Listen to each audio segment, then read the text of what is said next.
Hi everyone, I am back to read the next chapter of Ungifted. It is called Unreal, Katie Patterson.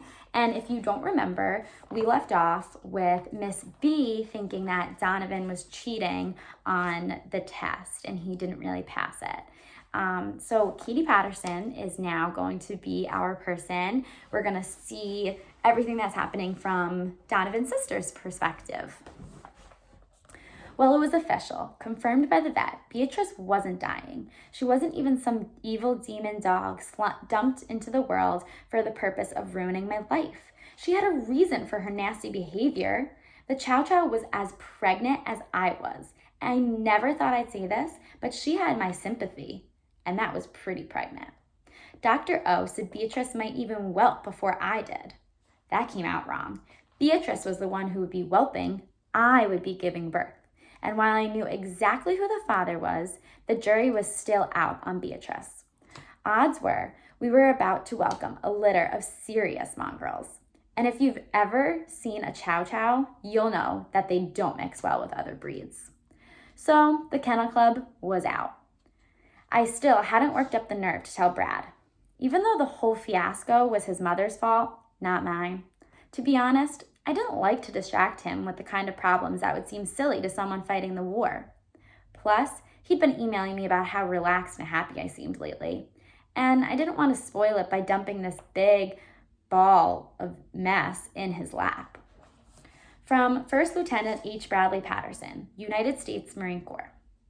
Honey, you're the best. I know this has been a stressful time with me away and the baby coming. What's your secret? My secret?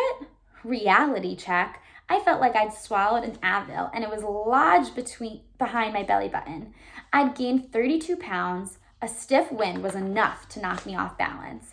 I had to sit so far back from the dinner table, I needed a telescope to see my food. My legs were covered with varicose veins. My back ached. My skin had broken out, thanks to my raging hormones. I couldn't allow myself to be more than 60 feet from a bathroom. Yeah, I felt wonderful. Was it the news that the dog wasn't dying? Just because Beatrice was okay didn't mean she wasn't driving me crazy. For the past month, she had no appetite at all. Now she was eating us all out of the house and the home, which means she was eating a lot of food.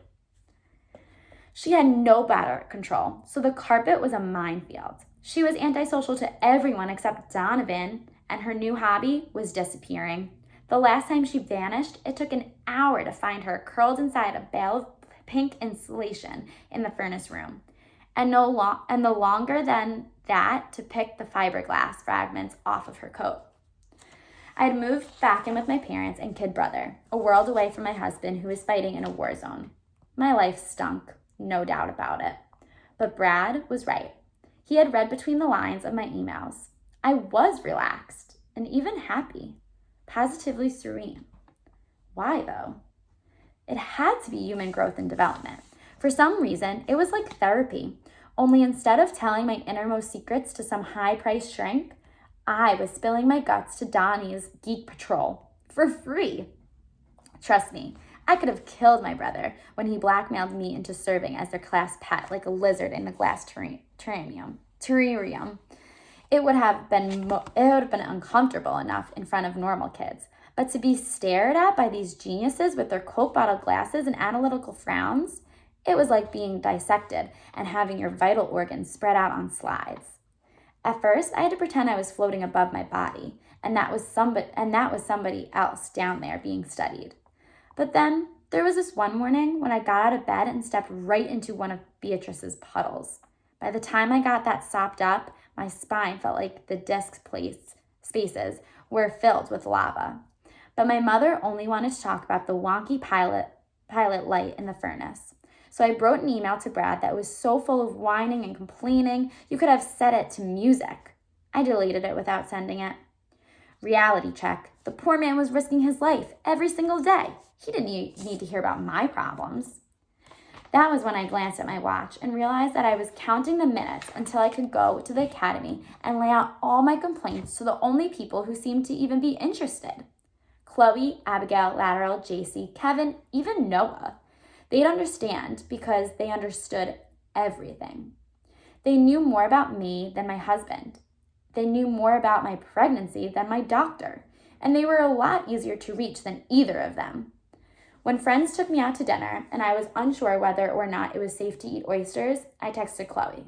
I had the answer I needed. Cooked? Okay. Raw? Never. Within 30 seconds. When I noticed an odd chemical on the ingredient list of my shampoo, I emailed Abigail, who was able to tell me it was just a harmless preservative. When I became alarmed by a strange rash on my belly, I had the perfect resource to turn to. I watched Noah's YouTube video, Stomach of Champions, which proved that the skin had been like that for weeks. How had I survived without those guys? Until human growth development, I hadn't even realized how alone I was, even among my own family. Going to those medical appointments was like walking the Tour de France route, up steep hills and over broken roads all by myself. But when I saw the minibus parked outside the clinic, my spirits soared because I knew I had a team with me, even if it was a robotics team. One day the bus broke down on the way to the office. Dr. Manolo, who wouldn't start my appointment until the kids had arrived. He forwarded Oz listserv email from the American Congress of Obstetricians and Gynecologists. This class wasn't just going to pass the human growth development. They were going to be qualified to teach it. All except Donnie. If there was one of them who didn't have a clue, it was my lunkhead brother. What was he doing with these brilliant, motivated students? That was the biggest reality check of them all. Was it that, as his sister, I couldn't see how gifted he really was? Or did he just not care about this course because he already had a credit for it? We were replaying the results of my fetal echocardiogram, watching the image of my baby's tiny heartbeat on the smartboard. It was entrancing. Chloe was almost in tears at the beauty of it. Abigail scribbled pages of notes, all without looking away from the screen. Noah had the flip cam trained on the monitor, so I knew this would be on YouTube in Candar before I got home that day to warn Brad that it was coming. The whole class, including the teacher, was fascinated. All but Donnie. He was bored out of his mind, struggling to keep his butt in his chair, and he lost the struggle, jumping up and mumbling, "Going to the bathroom!" He practically galloped out of the room. A few minutes later, a couple of visitors walked into the lab, and Oz paused the video. I knew one was the principal, Mr. Del Rio. The other looked like a congressman, or some kind of big hotshot, an older guy in a very snazzy suit. He walked right up to me, smiled warmly, and held out his hand. "I'm Dr. Schultz, superintendent of the Hardcastle schools. I came specifically to meet you, Mrs. Patterson, and thank you for what you're doing for this class." That's why he looked very familiar. He used to be the principal at North High when I was a cheerleader at Hardcastle. He's the jerk who lodged a complaint that our uniforms were too minimalist. He'd been a stuffed shirt back then, and it didn't seem as if that had changed now that he had the top job. But all that was in the past, especially my cheerleading career. I was a mature adult, almost a mother. I shook his hand. "I'm happy to do it. They're great kids." Dr. Schultz went on for a while. How selfless I was. People should follow my example. My brother was so grateful. Blah, blah, blah. He seemed to think that A, Donnie needed the credit I was providing, and B, Donnie was actually here and not in the bathroom. Neither Oz or Mr. Del Rio corrected him, though. I guess you don't interrupt a superintendent, even when he hasn't got the facts straight. Then Donnie made his return. At least he started to. His head poked in through the doorway. His eyes widened in horror at the sight of Dr. Schultz, like I was standing with Count Dracula, not the superintendent of schools. Donnie backed up and was gone in a heartbeat. No one else noticed him. For sure, Schultz didn't. I don't claim to be an expert, but I knew my brother.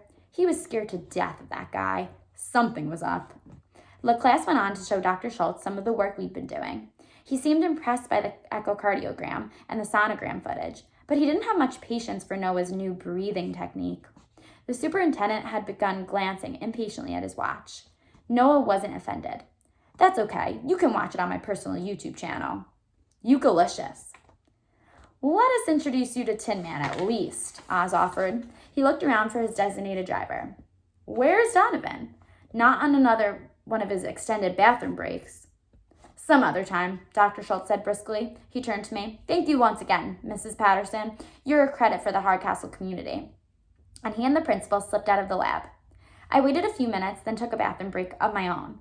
Once in the hall, I headed straight for the boys' room, figuring my brother would be holed up there.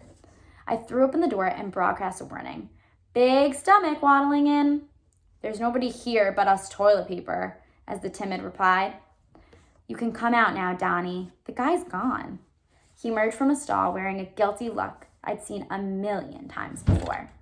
I folded my arms, resting them on the shelf that my stomach now formed. All right, out with it. He looked haunted. You don't want to know. Of course I want to know, but I think I have to. Not even growing up in the same house with Donovan could prepare me for the story that I heard next. Donnie, this Atlas statue, the Hardcastle gym, as reality checks go, this one had me pinching myself to see if I was hallucinating. It wasn't impossible, you know. On rare occasions, the chemical changes of pregnancy have been known to bring on psychotic episodes. I got that from Noah himself. I heaved a sigh. And you had the nerve to blackmail me over something as insignificant as a sick dog who wasn't even sick? That's low. He shrugged miserably.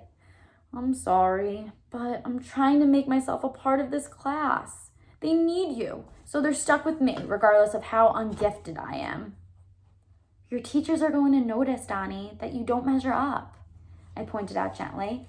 They already noticed. They had me retested. I passed. No way, he reddened. Well, it wasn't really me. Somebody hacked into the computer I was using and did the test for me. Honest, I had nothing to do with it. I didn't even know who it was. I groaned. That's worse. You've taken one of those brilliant students and corrupted him. Or her. I thought of Chloe, who seemed to be my brother's biggest fan. Well, what choice did I have? He demanded, practically whining. Mrs. B already ranked me over the coals, trying to get me to confess. Did you ever consider going to Dr. Schultz and owning up to it? He was outraged. Oh, sure, and Mom and Dad will collect soda bottles to get the money to fix the gym? I was astounded. Who said we'd have to pay for the gym? Come on, Katie. I may be gifted, but I read the newspapers. The district is getting stiffed by the insurance company. Somebody has to pick up the tab. Why not the guy who did it? I can't lay all that on Mom and Dad. Not with money so tight and Brad out of the picture and you moping around big as a whale. Even the dog went and made more problems. This is the worst possible time for me to add to all of that. I was thunderstruck, staring at my idiot brother with new respect. This was the first indication I'd ever had that Donnie was aware of anybody besides himself. It jarred me down to my swollen ankles. Give me some time to mull this over, I told him. I'd like to get Brad's opinion. Maybe he'll have an idea about how we can explain all this to Dr. Schultz. Tell him to come quick, Donnie advised, and bring his tank. And right there in the bathroom, where I didn't belong, in the academy, where he didn't belong, the two of us shared a brother-sister hug. Reality check. Dad kept a picture on his desk of the last time that happened. Disney World, 2002. I was 16, Donnie was 3. All right, pause. So now the secret is out, kind of. The one that knows about Donovan's big mistake and the test and him cheating on the test is Katie. So up to this point, Katie hasn't really been the most supportive sister or the most kind, but I want to hear from you. What do you think Katie's going to do with this information?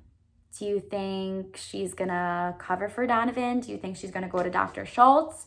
Do you think something else? I don't know. So I want to hear from you. What do you think Katie is going to do with this new information? And why do you think that? I don't know. Comment below or comment on Google Classroom.